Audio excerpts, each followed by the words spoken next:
Bienvenidos. Estamos nosotros felices de poder continuar este curso tan importante de educación ambiental.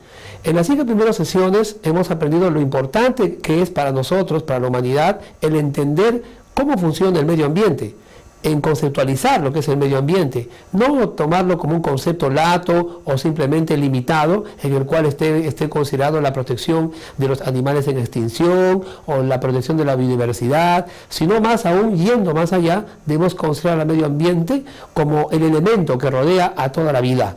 Y más aún cuando comprendamos que es la vida humana la que está dependiendo de este elemento llamado medio ambiente. Hemos comprendido que el medio ambiente es el agua, es la tierra, es el aire, es el paisaje. Incluso tenemos que entender que el medio ambiente está vinculado a esa herencia histórica que tenemos de las culturas antiguas, de las civilizaciones antiguas. El medio ambiente también tiene que ser explotado en sus recursos naturales con un concepto de desarrollo sostenible que pueda asegurar que estos recursos naturales y esta riqueza pueda quedar para las generaciones futuras. Así que, desde este punto de vista, el medio ambiente necesita ser propugnado, proclamado a todos los niveles de educación, enseñado, y parte de ello es justamente este curso, que es el tema de educación ambiental. Ahora, cuando hablamos de educación ambiental, tenemos que entender que esta educación tiene que darse a todos los niveles, no solamente a un nivel de niños, sino también a un nivel de escuela, de colegio y de universidades, y obviamente en cursos especializados. Nos preocupa también el hecho como universidad de que en los hogares y en todo lugar donde haya personas se pueda apoyar el tema de la educación, en las iglesias, en las comunidades vecinales, etcétera, etcétera. Bien, vamos entonces a participar de esta educación ambiental desarrollando el tema número 6. Vamos a hablar acerca de la contaminación. Ya hemos visto en las sesiones anteriores, hemos dado un pequeño pincelazo a esto de la contaminación y vamos a ver en esta oportunidad la contaminación de uno de los elementos más importantes del medio ambiente, entre otros. Y estamos hablando de la contaminación del agua. Sesión número 6, contaminación ambiental. Vamos entonces a iniciar. Todos sabemos la importancia que tiene el agua, todos sabemos lo importante que es para el ser humano y también para los animales y las plantas la existencia del agua, para la existencia misma del planeta. ¿Qué pasa entonces cuando este elemento tan importante como es el agua finalmente se contamina? ¿Cuáles son los elementos principales de la contaminación? ¿Cómo podemos contribuir para que el agua cada día podamos recuperar o amortiguar de alguna manera estos elementos contaminantes? Para empezar, tenemos que hablar un pequeño concepto y teorías del agua. Aunque el agua es el elemento más frecuente en la Tierra, únicamente el 2.53% del agua del mundo es dulce y el resto del agua es salada. Bien, ya estamos empezando con un aspecto un poco negativo. Si bien es cierto, todo el planeta es agua, por así decirlo, la gran mayoría es agua, está cubierto en agua, los cielos son agua, las nubes son agua, tenemos que entender que no todo el agua que existe en el planeta Tierra es potable, o sea, es posible nosotros beberla, ¿no? Llamarla agua dulce. Solamente 2.53%, casi el 3% del 100% es agua que nosotros podemos beber y que nos sirve para la subsistencia. De esta cantidad y de estos datos nosotros podemos ya concluir que estamos a un grave problema si es que contaminamos este casi 3% de agua. Aproximadamente las 2/3 partes del agua dulce se encuentran inmovilizadas en glaciares y al abrigo de nieves. Un elemento que no es interesante más. No solamente del 100% del agua, el 3% es bebible, sino que ese 3% de agua bebible se encuentra, ¿no?, en sus 2/3 partes, no en el río, no en las lagunas, no en los arroyos, no en las fuentes de agua subterráneas, sino se encuentran congeladas en los glaciares, es decir, en el Polo Norte, en el Polo Sur, en el Ártico, Antártico, sino también en los glaciares que existen en las grandes cordilleras. En esta parte del mundo, en Latinoamérica, en Sudamérica, tenemos la cordillera de los Andes como la cordillera egregia de esta zona del mundo. En los glaciares que tenemos allí contienen agua dulce, agua potable, y ahí se encuentran pues las 2/3 partes del agua dulce del planeta. Visto este panorama, entonces ya nos empezamos nosotros a preocupar. El ser humano, ¿Cómo consumimos nosotros el agua? El ser humano extrae un 8% del total anual del agua dulce renovable y se apropia del 26% de la evapotranspiración anual y del 54% de las aguas de escorrentía accesibles. El control que la humanidad ejerce sobre las aguas de escorrentía es ahora global y el hombre desempeña actualmente un papel importante en el ciclo hidrológico. De esta diapositiva nosotros podemos resumir que el ser humano en todos los países y en todos los lugares donde existe civilización nos hemos apropiado de las corrientes de agua, ¿no? Entendamos como esto, las correntías, entendámoslos como ríos, como lagunas, como arroyos, incluso de las aguas que corren en el subterráneo. Las aguas corrientes, aquellas que tienen una fuente de origen y tienen un lugar de desembocadura, son prácticamente utilizadas por la mayoría de los de las civilizaciones del planeta y por la mayoría de los países. Lo podemos usar para el consumo, lo podemos usar para la agricultura, lo podemos usar para la creación de energía. Miren cuán importante es, ¿no? Obviamente, si nosotros vamos a una hidroeléctrica, vamos a ver que allí estamos aprovechando la fuerza natural de los ríos, sus caídas, sus cascadas, para poder pues lograr un nivel de consumo y de utilidad del agua. Ahora bien, si esto es así, entonces tenemos que concluir que el hombre tiene una parte importante y hasta determinante en lo que es el ciclo hidrológico del agua. Hemos intervenido en el sistema natural, empozando las aguas de los ríos para producir hidroeléctricas, canalizando el agua de los ríos, llevándolo por cauces que antes no existían y que el ser humano ha creado para poder mantener a la irrigación. Esto, por supuesto, tiene que ser tratada de manera científica para que este uso del agua no sea en perjuicio, sino por el contrario, en beneficio de la humanidad. Siendo esto así, entonces vamos a la siguiente diapositiva. Unos 2 millones de toneladas de desecho son arrojados diariamente en aguas receptoras, incluyendo residuos industriales, residuos químicos, vertidos humanos y desechos agrícolas. Cuando uno ve estos datos o lee estas diapositivas, nosotros nos preguntamos, ¿cuándo empezamos nosotros a fallar?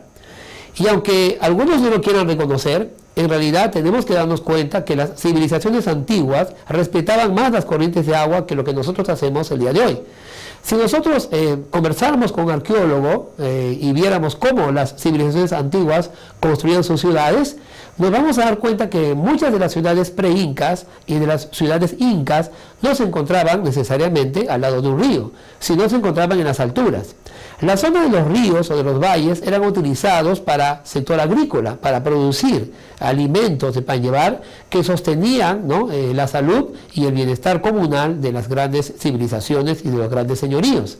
Sin embargo, con la llegada de los españoles, esto cambió. Los españoles construían sus ciudades casi siempre cerca a un río, teniendo las fuentes de agua muy cerca. Obviamente, al construir ciudades cerca a los ríos, no solamente se beneficiaba con tomar el agua que podían captar de esas fuentes, sino que los desechos de esas ciudades comenzaron a dirigirse a los ríos, ¿no? Entendiéndose que si en aguas corrientes podía llevarse los desechos a otro lugar, ¿no? Obviamente no teníamos la explosión demográfica que hoy día tenemos en esos siglos, pero ya desde allí se podía, siendo objetivo, se podía de alguna manera prever lo que iba a ocurrir. En la actualidad, como dice la diapositiva, gracias a esta mala distribución de ciudades, hay 2 millones de toneladas de desechos que caen a estas escorrentías, de los cuales nosotros bebemos finalmente el agua. Ojo, esos desechos no solamente son desechos humanos, sino también son desechos de otra naturaleza, como químicos y mineros, ¿no? Entre ellos, por ejemplo, un material pesado, un mineral pesado es el plomo. Viendo esto, entonces podemos concluir de que la mayoría de las escorrentías de agua que pasan por las ciudades son contaminantes. Basta acercarnos al borde de estos ríos en una gran ciudad para darnos cuenta del problema. Siendo esto, tenemos que decir un dato más. 1 litro de aguas residuales, piensa usted en una jarra, ¿no? 1 litro de aguas residuales contamina 8 litros de agua dulce. La carga mundial de contaminación puede ascender actualmente a 12.000 kilómetros. Las poblaciones más pobres resultan las más afectadas. Piense usted, por ejemplo, vaya a la desembocadura del río Rímac, ¿no?, o del río Chillón, o del río Cañete, ríos que pasan por grandes ciudades, la ciudad de Lima, y póngase en la orilla. Yo le aseguro que estuve allí, ¿no? Estar en esa desembocadura no es nada agradable, ¿no? Los olores son casi insoportables y obviamente usted va a poder ver que las aguas del océano, si pudiera verlo en vista aérea, se enturbian con la llegada del río Rímac a muchos kilómetros adentro, ¿no? El promedio ponderado de la distancia de la contaminación de las aguas del mar por desembocaduras de ríos contaminantes es de 12.000 kilómetros. Imagine usted lo que ocurrirá en lagunas, en pequeñas cochas, donde las escorrentías llevan pues desechos humanos y desechan pues y llevan también desechos de otra naturaleza. Siendo esto así, entonces ya estamos concluyendo que el problema de la contaminación del agua es un problema difícil de tratar y quizá de solucionar. Importancia del agua. Hagamos un alto, ¿no?, en esta descripción negativa de nuestra realidad y reflexionemos en por qué debemos detener este asunto y esta contaminación. En primer lugar, la importancia del agua está en el hecho de que es uno de los compuestos químicos más importantes para los seres humanos y para la vida en general. Tal y como se ha desarrollado en nuestro planeta, casi todas las funciones de nutrición y excreción de los seres vivos se basan en el agua.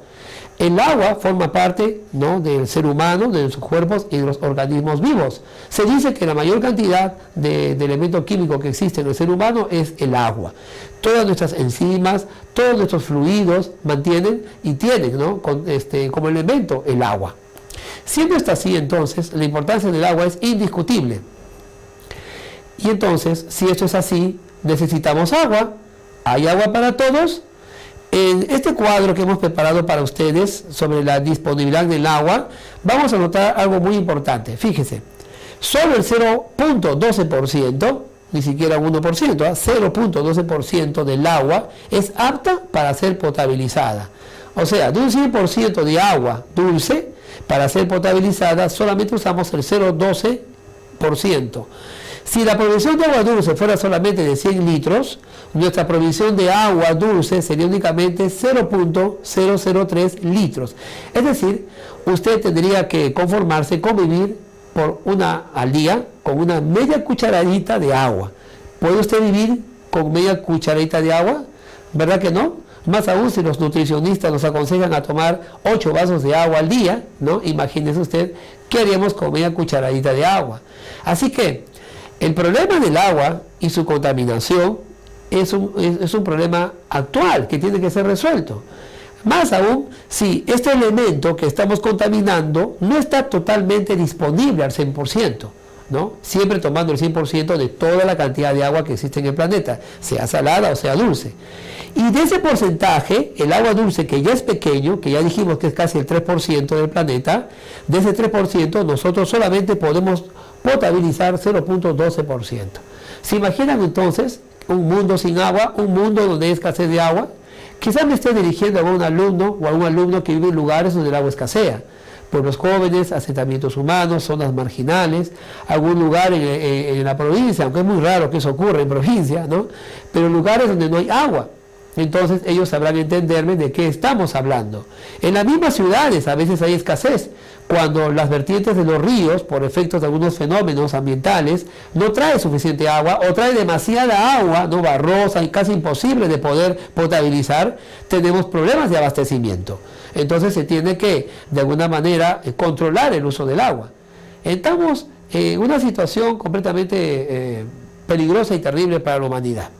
Bien, quiero mostrarles otra figura aquí, otro cuadrito. Entonces nosotros decimos, bueno, no hay disponibilidad del agua. ¿Por qué? Analicemos el problema. ¿Cuáles son las fuentes del agua? Las fuentes de abastecimiento del agua.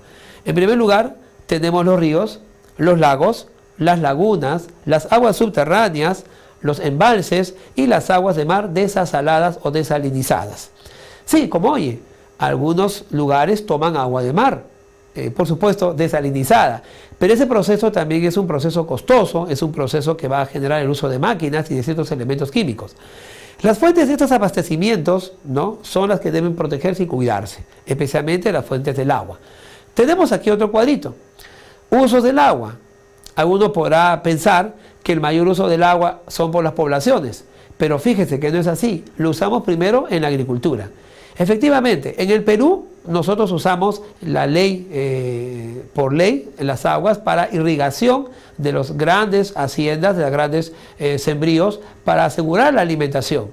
Obviamente el agua que usamos es el agua dulce, no usamos agua salada. Con agua de mar no podemos nosotros contribuir al embellecimiento y al crecimiento de las plantas. La irrigación en nuestro país es uno de los elementos que está en proceso. Tenemos grandes complejos hidrológicos que manejan el agua, reservorios para el tema agrícola.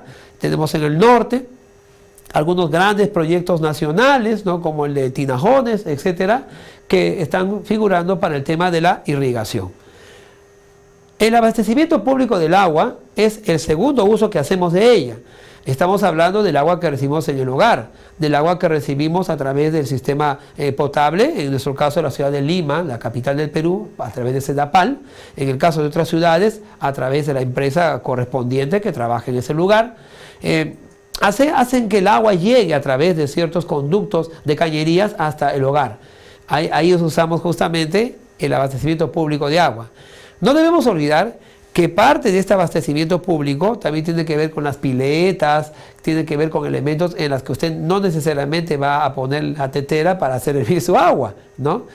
Va a formar parte del ornato de la misma ciudad. Ahora que está muy de moda las fuentes de agua, en la ciudad de Lima, ¿no?, capital del Perú, tenemos ahí un hermoso parque donde se usa grandes cantidades de agua. Los que han podido visitarlo, ¿no?, lo conocen algunos como el Parque de las Aguas, pero su verdadero nombre es el Parque de la Reserva.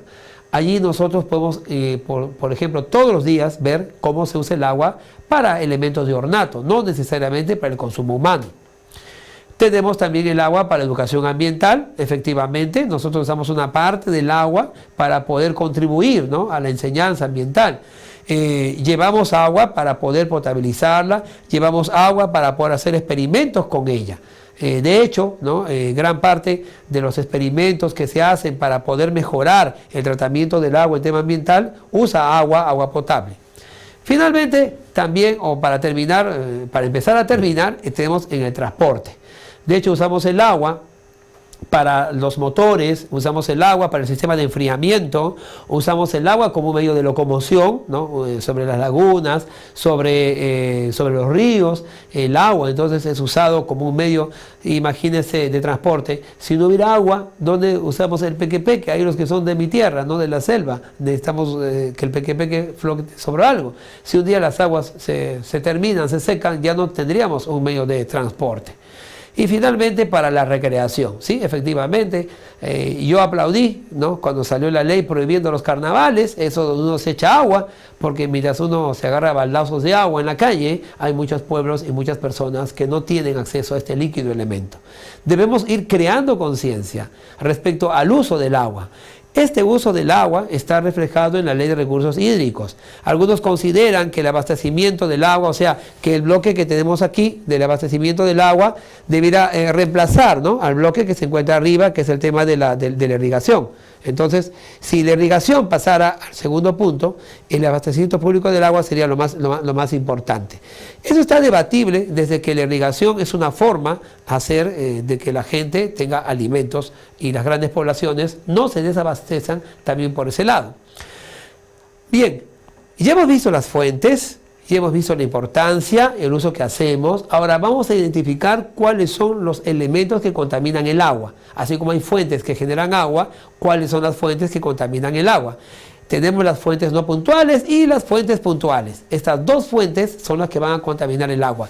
Dentro de las fuentes puntuales, nosotros vamos a identificar aquellas que descargan contaminantes en localizaciones específicas a través de tuberías, acequias o desagües sobre capas de la superficie del agua. No sé cuántos de ustedes han podido conocer el colector, ¿no?, que se encuentra en la zona a la altura de Magdalena, no, distrito de Magdalena, en la zona sería noroeste de la ciudad. La zona de Magdalena, y tenemos un colector. En alguna ocasión el colector se partió por su antigüedad, ¿no?, y los desechos, ¿no?, de la ciudad de Lima no salían pues a unos kilómetros adentro, sino que salían prácticamente cerca al borde del mar, al borde de la playa. Fue un problema que duró varios meses. Para algunos que no vivían por allá, ¿no? Pasó desapercibido, pero no para la población que vivía allí. El olor era totalmente trepidante, no había forma de evitarlo, y sin embargo las autoridades no tenían cómo sanear. Hasta hace pasado algunos meses pudieron solucionarlo. Esto entonces sería una fuente puntual. Los ríos que desembocan, los colectores que desembocan, las tuberías de desagüe que desembocan de los balnearios en el mar o de las zonas urbanas que están al lado de los ríos son fuentes puntuales. Sin embargo, también hay fuentes no puntuales, es decir, aquellas que nosotros no podríamos identificar a ciencia cierta. Se llama fuente no puntual a aquellas que no se pueden asociar a ningún lugar de vertido concreto. Esto es más difícil todavía, desde que en algunos ríos, ¿no? Hay personas que van y desechan en una margen, a una altura, no es un lugar propiamente para desechar, pero dejan ahí sus desechos. Entonces, esas fuentes no puntuales y estas fuentes puntuales son las que van a generar contaminación en los ríos. A nivel de gestión ambiental, las fuentes puntuales son más fáciles de tratar que aquellas no puntuales, porque a veces no se las puede identificar.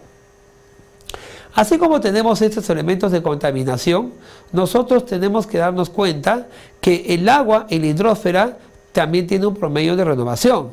Aquí tenemos un cuadro, ¿no? Aquí tenemos un cuadro donde nosotros podemos darnos cuenta de cuánto es el volumen que se puede renovar en el agua por el sistema natural, es decir, por la vaporización, el sistema natural del agua. Por ejemplo, tenemos ahí que en los casquetes polares tenemos 33.380.000, por decir, metros cúbicos de agua, que se renueva al 2.218%. ¿Y qué tiempo demora para renovarse? De 9 a 12 días. Si nosotros intervenimos en este ciclo natural de renovación, de alguna forma, el calentamiento global es una de ellas, de otra forma, haciendo actividad minera o actividad de otra naturaleza en esa zona, e intervenimos con estos 9 a 12 días, simplemente esos 33.380.000 se van a ir reduciendo, porque ese 2.218% no se va a renovar. Lo mismo, por ejemplo, en el agua subterránea, ¿no? Hasta 1000 metros de profundidad encontramos que el volumen es de 4.550.000 cúbicos de agua, que se renueva a 0.302%. ¿Cuánto demora en renovarse? 300 años. O sea, la cantidad de 4.550.000 se sumará 0.302% de aquí a 300 años. ¿Eso es bueno para nosotros? Bueno, en circunstancias normales, es decir, con un planeta sin problemas ecológicos, sin problemas ambientales, este sistema de renovación del agua potable sería una tranquilidad para todos. Pero no en el planeta en el cual estamos y en la situación en la cual estamos. Porque de hecho el ser humano ha intervenido en cada una de estas formas de renovación del agua y la hemos trastornado al punto de que muchas de estas aguas no se están renovando, sino por el contrario ya están completamente secos. Así que siendo este el problema, tenemos que preguntarnos, ¿cuál es la misión que yo puedo tener como persona? ¿Cuál es la misión que tenemos como familia, como estudiantes? No importa la profesión o la carrera respecto al agua. ¿Cuál va a ser mi compromiso respecto a este recurso hidrológico tan importante para la existencia de la humanidad y para el equilibrio del medio ambiente? Empecemos por casa. Empecemos a no usar el agua de manera abusiva y descuidada. Comprometernos con el cuidado del agua en el uso diario y comprometernos también con los grandes planes de medio ambiente, de protección al medio ambiente y las grandes investigaciones que hay acerca de cómo proteger el agua. Empecemos por casa con nuestros hijos y con nosotros mismos. Eduquemos ambientalmente para que muy pronto podamos encontrar una solución a este problema que hoy por hoy parece no tenerla. Gracias por acompañarme en esta sesión. Espero verlos. Vamos rápido a la sesión que sigue. No se me vaya a cansar. Y siempre lo invito a usted a que vaya viendo en otras fuentes también los temas que aquí estamos desarrollando. Nos vemos pronto.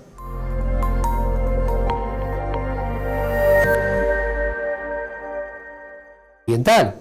Ahora, cuando hablamos de educación ambiental, tenemos que entender que esta educación tiene que darse a todos los niveles, no solamente a un nivel de niños, sino también a un nivel de escuela, de colegio y de universidades, y obviamente en cursos especializados.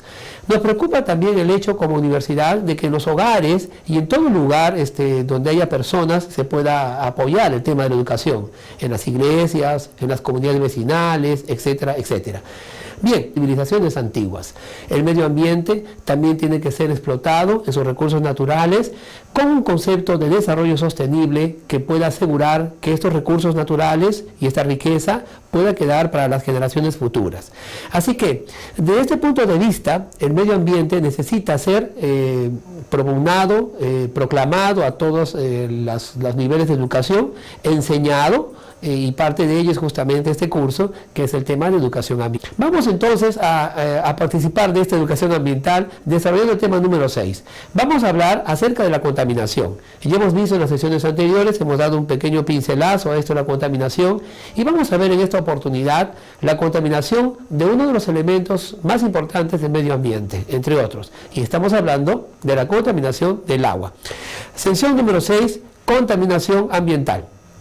Vamos entonces a iniciar. Todos sabemos la importancia que tiene. Bienvenidos. Estamos nosotros felices de poder continuar este curso tan importante de educación ambiental. En las 5 primeras sesiones hemos aprendido lo importante que es para nosotros, para la humanidad, el entender cómo funciona el medio ambiente, en conceptualizar lo que es el medio ambiente, no tomarlo como un concepto lato o simplemente limitado en el cual esté considerado la protección de los animales en extinción o la protección de la biodiversidad, sino más aún, yendo más allá, debemos considerar el medio ambiente como el elemento que rodea a toda la vida. Y más aún cuando comprendamos que es la vida humana la que está dependiendo de este elemento llamado medio ambiente.